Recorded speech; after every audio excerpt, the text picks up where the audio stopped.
Gotta go do my. Welcome back to another episode. So today's book is book 18. Book 18 is, can you see that? Yep, I can see it now. Perfect. Book 18 is called The Biggest Bluff: How I Learned to Pay Attention, Master Myself, and Win, by the author Maria Konnikova.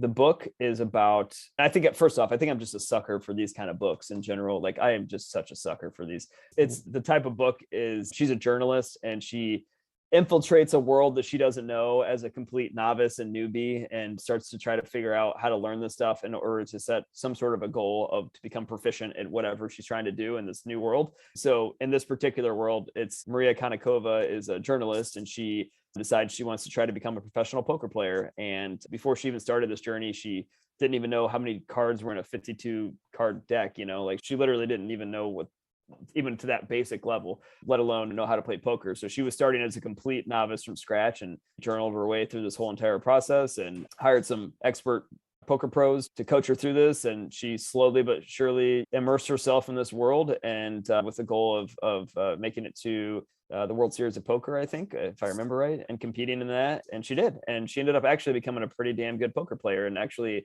ended up winning a large tournament, like an actual professional poker tournament at one point in time. And I think she might still actually be a professional poker player now, but it's a really interesting story. The whole journey is just about the lessons that she learned about herself through poker, basically, along this whole entire journey. The reflection title of this particular reflection is Less Certainty and More Inquiry. And that actually came from one of her coaches that she hired. His name is Eric Seidel. And if you know anything about the poker world, Eric Seidel is one of those OGs that are, poker royalty kind of guys. He's been around forever. He's just so methodical. He's seen everything, done everything. He is one of the most world famous poker pros that are out there. He's like a Tiger. Kind of. I wouldn't call him like a Tiger Woods. It wasn't. I don't think his success has ever been that meteoric. Probably more of like a Fuzzy Zella, or like a Lee Trevino or something like that. One of those guys that had a great career, that had really long longevity, that was very well known and respected throughout the world. Maybe not the best of the best of the best, but like one of those kind of just one of the top. Yeah. Yes, exactly. As she was getting coaching and guidance from Eric Seidel, one of the key lessons that he taught her that kind of stuck with me in general was he would review her poker matches and her poker tournaments after she was done. And he kept telling her, less certainty and more inquiry, meaning, in poker, I used to play a lot of poker, and, there's a tendency to feel like, once you get over that learning curve, that initial beginner's mind where you're kind of getting lucky, and you start to feel like you actually know something, and you start to feel like you understand how people are playing and betting patterns and all the stuff that's going on. That's when it becomes a really big problem. When you start to actually think you have an idea of what's going on in this world, and you stop questioning and learning and growing, is when you get yourself into a lot of trouble in poker and in life. And I found a lot of corollaries there between those two things in particular. For me, in my own personal poker path, I started playing a lot when I was younger, and I loved it. It was something I was really into and passionate about. And I felt like it was something that I could really be good at. And I was pretty good at it. But at the end of the day, I didn't have that perspective on life yet of having less certainty and more inquiry. I was more worried about being right and knowing things than I was about that never-ending quest to learn something new every single day, and to just always try to constantly get better and to grow systematically over time. And because of that, poker beat me, man. Poker has it's the best thing you'll ever see in your life of the ultimate equalizer, because there is skill involved, but there's also a ton of luck involved. It's very much similar to life, like you can't, sometimes you just can't control it no matter what you think what you think you can. And sometimes it's about controlling your emotions and controlling yourself, and really digging deep and being patient, and continuing to question things and stop knowing stuff. So that's my overall reflection about my biggest bluff, and the lesson that I learned and how I try to apply that to life now. I mean, as you know, one of my core values is I don't know anything. And I think that's an important way to begin your life, and to keep that in mind, frame of reference whenever you're doing anything. So anyway, yeah, love to get your thoughts. So what's the question? Oh, the question is, in what areas of your life could you use a little less certainty and a little more inquiry, and how could that help you? So to answer your questions, everything, because we don't know anything. And if we do, it's wrong. It's wrong because life is so dynamic. It changes every second. And so the moment you have an answer, it becomes obsolete. So your answer is not likely to apply to the new changes. So you cannot be certain. The only thing that's certain is history because it happens already, but it's useless Sure. to us when we try to navigate life. So for me, everything in life is unpredictable.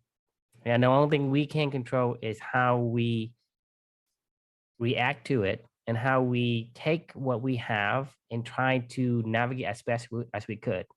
And in order for us to navigate, we need to ask more questions. The more questions, the more information we get. The more information you get, the better chance of making the right decision in the right direction. Yep. Life is so uncertain because it's so dynamic. So for me, everything in life, because whether you say, hey, I have this $20 in my hand right now, well, it's gonna be gone next time I see a Starbucks. Right. So same thing with like building a business. It's, today I have nothing. Tomorrow I might have something, and the day after that I may not have it again. So I can't say I will have a business or I will have a relationship or I will have this or that, because we never know what's gonna turn out, and things could turn out so fast. It could turn so fast that you are having a nice meal and then suddenly, the whole world collapses. Right. Think about the time when I read your book. I can't imagine the book. You were going to exercise for that morning, and then you get a call from your wife's best friend, and that day just completely turned upside down, right? Yeah. So you never know. And so life is always uncertain. So I with the questions, and that's my answer to the question. As far as the more inquiry, right? We are less certain and there's nothing certain. So I think because of that, we are kind of following the natural truth, because the truth is we don't know. Right. And if you don't know, then you accept you don't know, then you'd be better off than thinking you know when you don't know. You know something, I 100% agree, but you know what I struggle with sometimes is this is the frame of this is how I frame my life these days as well. The whole less certainty, more inquiry, keep questioning things, keep learning, keep growing, keep evolving, keep trying to, further refine your mission, your purpose, your core values, all those other stuff. Right. One of the Right. things that I get a little hung up on though is why? Why do I want to learn? I don't know. I know I have more fun doing this, and I know I have more fun questioning the world, and I know I have more fun. I mean, maybe that's the answer. It makes life more meaningful when you question more things. But like at the end of the day, to your point, like we're never going to know everything. And I don't want to know everything. And I don't think you want to know everything either. It's like, why I know this is the right frame of mind. Mhm. I haven't quite figured that out yet. I get stumped when I start to try to put the pieces all together and put language around why it is the right way to go. Let me ask you, versus, what's the meaning of life? I don't know. Exactly. There don't have to be. Right. There's no meaning. Meaning that it is what it is. Yeah. You want to exist that is most, I guess, to a certain level, aligned with whatever you think, whatever you see in yourself. I know what the meaning of my life is. Right. Because I think meaning of life is subjective. So the why is subjective as well. There is no why. Is whether you say, I do this because it makes me enjoy it. It has nothing to do with why. You don't have to do it. At the end of the day, like we said, everybody's going to die. So if you build the space station and you have your name on the space station, but eventually that space station is going to be gone and the name change and no one remembers you. So it doesn't matter. But all that matters is, do you enjoy the journey? The journey of what are you doing? That's why you're learning. You're learning because if you don't learn, you become bored. Right. That's true. Yeah. When you know stuff, what's the point? Like, it's boring. Yeah, you're right. It is. I mean, if it's that simple, then it's that simple. I have more fun questioning stuff than I do knowing stuff, because knowing stuff is boring. Like, like the whole anti-library. Have you ever tried to sit and do nothing? Yeah, it's awful. I'm not asking for a day or anything. I'm asking for 30 minutes. Sit there and do nothing. Meaning don't drink, don't do nothing, like nothing. So I told you this before is, what is the punishment in the prison when you did something bad? Isolation. Yeah. You sent to solitary confinement, and people hate that. They couldn't even last 1 week. Right. 'Cause By we're the supposed to- time the week is ended, they have become mentally mad. so we're supposed to question and explore. That is our, Explore gives you joy. If and you it don't opens more explore, questions.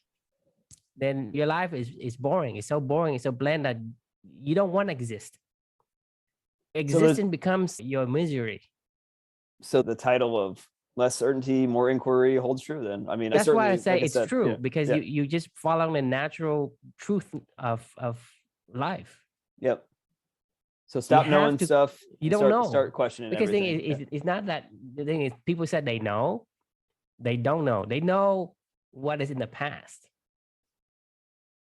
Agreed. I guarantee you there's no one has ever predicted the future. They say, well, I thought of it. I had some kind of premonition or whatever. That's just, they think they do, but they didn't.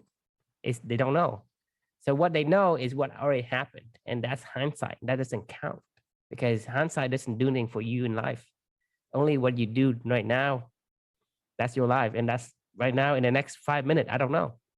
Yeah. You know, Anything- it's really interesting. I know we're getting a little deeper into this reflection than beyond just the reflection, but it's interesting you say that because like the only time that I ever feel unhappy or depressed a little bit is when I would live in the past in my mind. When you're living in the future, you're living in a world of questions, right? Like and uncertainty, and it's more fun. I mean, the possibilities are endless. You know, the possibilities are finite in the past, Yes. right? It's already done, and that can be a little depressing. So maybe that's why we're so drawn It's to best questioning. to live in the present. Right. Or the present, planning for the future, not planning, but present, thinking about what you could do for the future by asking more questions Or and you challenging do things. things that is good in the present for the future, but don't live in the future. Right. Because when you live in the future, you become stressed. You worry about stuff. Right. Let's say in the future, I want to build a very significant company. Well, I worry about how I should do that, or this problem, that problem that never even come. It's So true. Yeah. I'm focusing on something else, and whatever that happens in the present, I did not even notice. Whether that's my daughters here and trying to get my attentions, or other things around me, or the nice windy breeze, or the cold of the snow, whatever it is, I did not even experience because I'm living in the future. Yep. Or I live in the past that can never come back. So having try less to certainty, more inquiry in the present Yes. is the key. Yeah. In my opinion. Yeah, you may have different opinion, but let us know if you do. Yeah, because we don't know anything, right? Well, that was a good one. Thanks for tuning in and for learning a little bit more about the biggest bluff and having less certainty and more inquiry in your life. So we'll leave the question with you guys: in what areas of your life could less certainty and more inquiry help you as well? So something to think about, and we will see you all tomorrow. Yep, sounds good. Bye.